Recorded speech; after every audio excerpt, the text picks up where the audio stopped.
So next week's promo of Trackstars has already had the first SBC leak. So in today's video, we're going to be talking about that, the implications it's going to have, and everything else that's come out in the last 24 hours. But before we do go and start the video, if you guys are interested, I do offer a daily subscriber trading guide over on Twitch, and you can get it for free with Amazon Prime. All you gotta do is click on the top link in the description and subscribe over on Twitch. Like I said, it is free with Amazon Prime. If not, it's £5, €5 or $6. In there, you do get yourself daily updated trading guides, daily updated investing guides, daily updated trading data for silvers, and for shadows to help you with either trading or investing. A recent call we've had that's done very well is Vanderleer. We recommended Vanderleer on the Sunday for 36k. As you can see, she was going for, well, she's already rebounded from 36 all the way up to 59k in just 72 hours, and will continue rising going into Friday. So, in today's video, we are going to be talking about the first leaked SBC of the promo, and at least for fodder holders, I don't know if it's really going to be a great week yet again. Now, today we will go and get ourselves the pack we're going to get on the Sunday added to the pack code. If you guys don't know, whatever SBC we get on the Sunday, it gets added to the code on the Wednesday. So, for example, last week on the Wednesday, we had a Max 88 Icon SBC added to the code, which was why we got that on the Sunday. So, regarding people who bought fodder, you know, we'll kind of know by the end of today if fodder's looking good. If they go and drop a crazy hero SBC, then maybe you could have a nice week for fodder.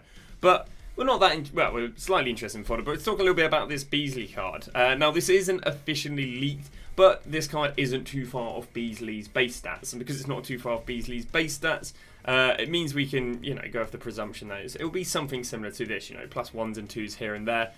You know, he's kept the same playstyle plus. So yeah, again, it's not too unrealistic of a card. So what is it going to go and do to the market? Well, the first thing people have been asking about is link investments. You know, will Beasley go and rise the players he links to? Obviously, loads of SBCs have risen players he links to. The first thing you guys, well, hopefully should know is that heroes will get full chemistry no matter what team they're in. You know, we could have no American players, we could have no MLS players, and Beasley is on full chem. So you've kind of got to think about, okay, well, what about the reverse? What about if people really want to go and use Messi in their team, but they can't because they can't get MLS links, so Beasley's offering those MLS links. So it's kind of like a reverse link investment. We actually saw this happen a little bit with Gyökeres. Gyökeres came out, and as a result, well, it's kind of slightly, but Gyökeres came out, and as a result, Inacio kind of rose. But I guess it kind of would be the reverse, actually. So, yeah, you know, the only player really that maybe people are holding off using because he's hard to get in teams is Messi. The problem with Messi is he's up significantly. Also, the problem with this Beasley SBC is it's either going to come out on probably the Friday, Saturday, or Sunday. Well, the Friday, Saturday, Sunday is actually the days that the market drops. So I wouldn't really want to go for link investments in a time where the market drops. Hey, if we go and get to Sunday and Beasley hasn't dropped, then maybe we'll go and look at buying some link investments. But the problem is, every day we hold on to those link investments that Beasley doesn't come out, they're going to drop. But if he came out on Monday, Tuesday, Wednesday, because the market rises Friday to Sunday, then they'd be a good investment. Actually, on today's tutorial channel, we are going to have a video talking about when you should sell and buy your team every single week, and we'll talk about the different variables that would maybe change the days up, and if you want to buy cards that are in packs or out of packs. So if you guys don't know, I do have a second channel which I upload daily tutorial channels on, so today's tutorial will be talking about when to buy and sell your team. So yeah, if that is of interest to yourself, feel free to check it out. But yeah, back on the way to Beasley. As I say, Messi, the only reason or the only way I'd buy Messi is if we got to Monday and Beasley still wasn't out. Then by then, Messi's pretty down at about 170, 180. We can look at going out buying Messi. Now, a really weird card that kind of rose in the hype of this, and I can show you the McKennie right here, was McKennie. Went from 15 up there to 28k. But I don't really get the logic here. Now, if you guys don't know, heroes give a +1 nation and +2 leagues, which means all that McKennie would receive is the +1 USA link. But, you know, I can't believe that a player that plays in the Serie A, a player that plays for Juventus, that has mediocre links, is going to be up loads in demand because he gets a +1 USA link. I'm not convinced whatsoever, which is why I think this is, again, just a bit of a social media pump and dump, really. I don't see McKennie being a very well-demanded card. You know, someone did say, oh, but Danny's got 80 plus all stats. And then I said, well, he's had 80 plus all stats a week, and he's only been about 15k. And I don't think, you know, he's got a few, the links aren't amazing, don't get me wrong. But, you know, Beasley being in the team is no different to there being basically another Serie A player. Okay, Beasley's probably a little bit easier to link in than other Serie A players, but he's only going to weak link him. So, you know, he's already got cards like Breme. I mean, then we're kind of stretching there. Yeah, that's the problem. He's got Breme, Pulisic, in all fairness, and then the informed Kalulu. Before we start stretching it too much and just, you know, trying to say he links to bad players, but I just don't think it's a link. I think the only thing I'd really look at would be the MLS players, because Beasley would offer the double MLS link, and I wouldn't look at buying those players till Monday.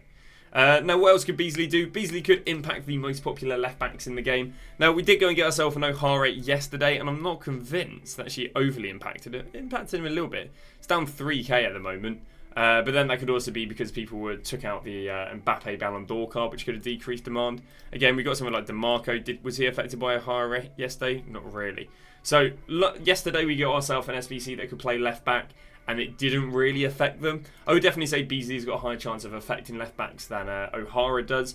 But yeah, I mean, I would sell these left-backs in precaution, to be honest.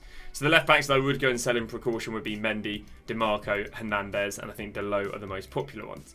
Now, we were talking about it in stream saying, well, reality is Beasley actually going to be a more demanded card than than Hernandez? Because Hernandez, dubbed by the pros, is the best goal card in the game, the most influential goal card in the game. And I mean, with these sort of stats, you know, you can obviously see why. So I'm not sure if this Beasley will really be replacing Hernandez, but if he's good value for money, there definitely will be some people taking Hernandez out of their team and replacing him for Beasley. So again, just in precaution, I would recommend selling these cards. I wouldn't sell the outer pack specials until Friday midday, but the golds I would go and sell probably when you're watching this video. They should drop as a Wednesday evening. So yeah, a little bit there about what cards Beasley can go and replace. The main problems with Beasley is if we go and look at the Hero promo equivalent last year, the Hero SBCs were just not demanded. You can see right there, the Hero equivalent last year was Triple Threat. Ledley King, significantly not very well demanded.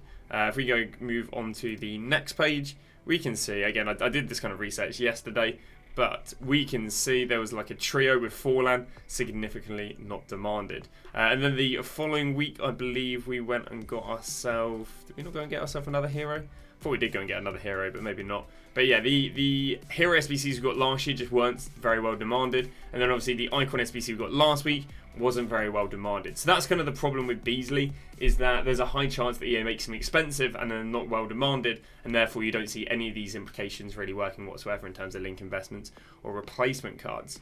But I'd say, yeah, that kind of wraps up the Beasley, what he can go and do to the market. Regarding content we got yesterday and what that did to the market, we only got ourselves a triple 83. Quite interesting. You put in a team of 83s and you get yourself minimum 383s back. Well, what did it do for the market? 84s, it allowed them to hold their price. 83s, interesting enough, took them from 1k up to 1.4k. Now, this SBC is actually repeatable every single day, I believe, till Friday. So you can do a triple 83, 2 triple 83s now, 2 triple 83s after 6 p.m. today, and then 2 triple 83s after 6 p.m. tomorrow. So, yeah, quite interesting. I mean, it's 13k. It doesn't hurt. I'm a strong believer that, presuming you got the coins, I would just do every upgrade SBC that's in FIFA. It's in my opinion, the most fun way of playing FIFA. You know, consistently not knowing what's going to be in your team. Are you going to pack a promo card? Are you going to pack a good hero? Are you going to go and pack a good icon? Rather than doing the most mainstream SBCs and Evos. But I'm not gatekeeping how you play FIFA. I would say play FIFA how you enjoy it. If you want to play it ratty and sweat the game out, hey, do it. You know, you shouldn't be gatekeeped how to play the game how you don't want to. Again, if you want to run a full Evo team from your club, do that. You know, just I honestly really recommend don't follow what social media tells and just play FIFA how you enjoy it, because otherwise you'll end up getting really angry at the game and not enjoy it. So I'm a strong believer of that. You know, I don't believe in people gatekeeping certain things in FIFA.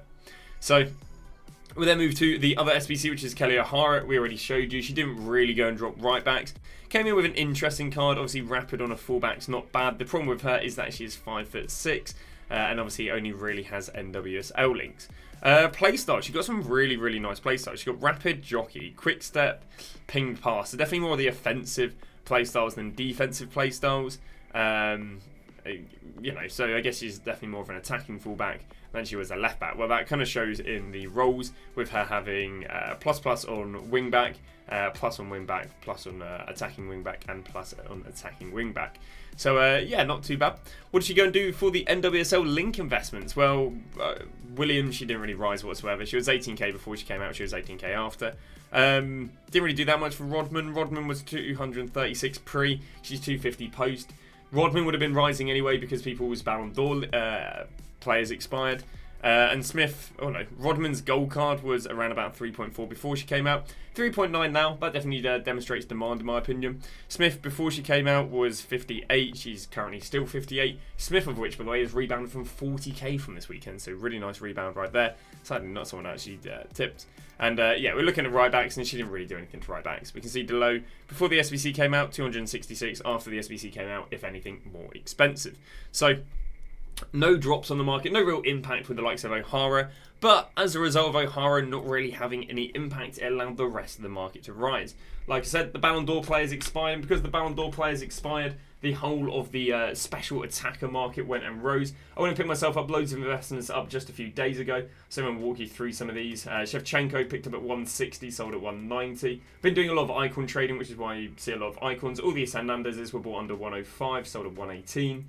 Martinez's were bought under 120, sold at 142. Aspas was bought at 97, I believe it was, or 107, sorry, sold at 132. Each of these Brolins bought at 245, sold at 292.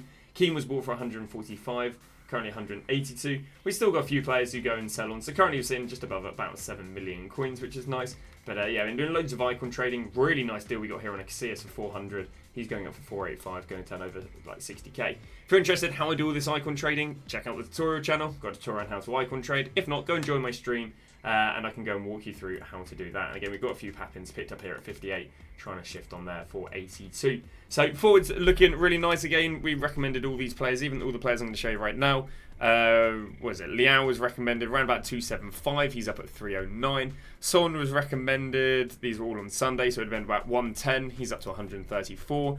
Adeyemi would have been recommended around about 75. He's up to 92. Kvaratskhelia would have been recommended. What was it on the Sunday? So it would have been around about 75. He's up to 103. Martinez, as you showed earlier, I bought him at 120. Actually, well, I would have gone for weight. I would have gone for cheap. Would I have gone cheaper than 120?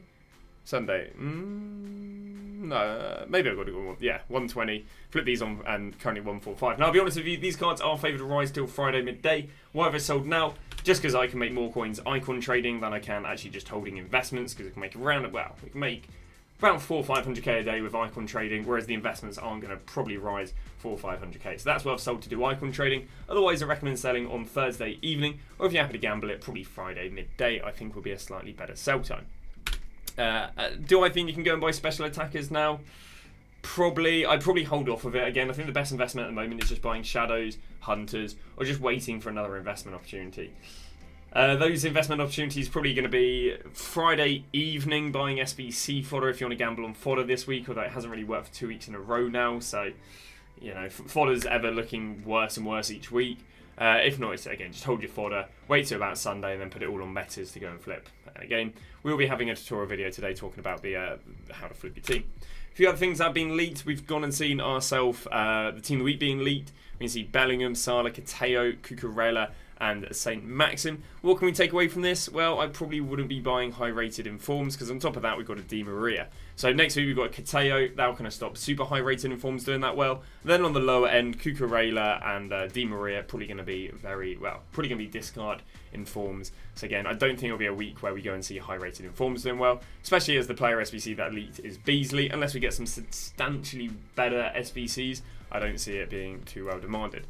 I think also we've got some POTMs coming this month, if I'm not wrong. There we go. We've got Bundesliga POTM coming. I believe this should be this Friday. Again, it's probably going to end up being Kane. That's not going to be anything to go and rise fodder. And then we've got the Liga. The Liga one's actually already been leaked. The winner of the Liga McDonald's trophy was this guy. And again, it's not going to be anything that rises fodder. So sadly, sometimes you can go and get the POTMs to be the stuff that starts rising fodder, but it's not looking too promising. Serie A, probably going to be Kvaratskhelia Thuram, but if the last Serie A POTM is anything to go off of, it's probably not going to be rising fodder. So again, sadly, not really a week where fodder is going to be looking too good. Last thing now, there's a few things that have been leaked regarding the up-and-coming promos. The next promo, or we kind of know everything that's going to happen. So the Track Stars is a 1-week promo. We're then going to go and get ourselves, I'm not quite sure if, Macy hasn't tweeted in order here, but we've got ourselves Track Stars, which is a 1-week promo. We then have FC Pro Live, which is going to be a 1-week promo, which would then go and set us on for, let's see, So track stars can be between the 15th and the 22nd. Then between the 22nd and the 29th, we're going to get FC Pro. Then between the 29th, and I think it's only a weekend promo, so the 2nd, we're going to go and get Thunderstruck. The FC Pro card design, that is beautiful, man. That is actually such a nice card design. I really, really like the FC Pro promo. If you don't know what this is, again, we'll probably talk about it down the line. And again, it's not going to be the promo we get this Friday. It'll be the promo we get next Friday. It's basically like road to the knockout stage cards, but for the FIFA Pro scene. And yeah, it's really good fun. Really big rises on the cards. And yeah, I'm a big fan of it. I think it's really nice to have live cards associated with FIFA Pro players because it means they can get loads of hate when they lose and people lose coins. Very good, not toxic for the scene. But yeah, really nice promo, really nice card design. It should be good. And again, Thunderstruck and Trackstar should also be pretty good. That is going to go and wrap it up. Now, again, I will be live all the way from about 9 AM all the way through to 6:30. So any questions you've got for me, or regarding investing, regarding how I'm going to be doing icon trading, I will be sitting there doing lots of icon trading on stream. So do feel free to just ask. But that is going to be that. Thank you very much for watching, and we shall see you guys tomorrow with a brand new video.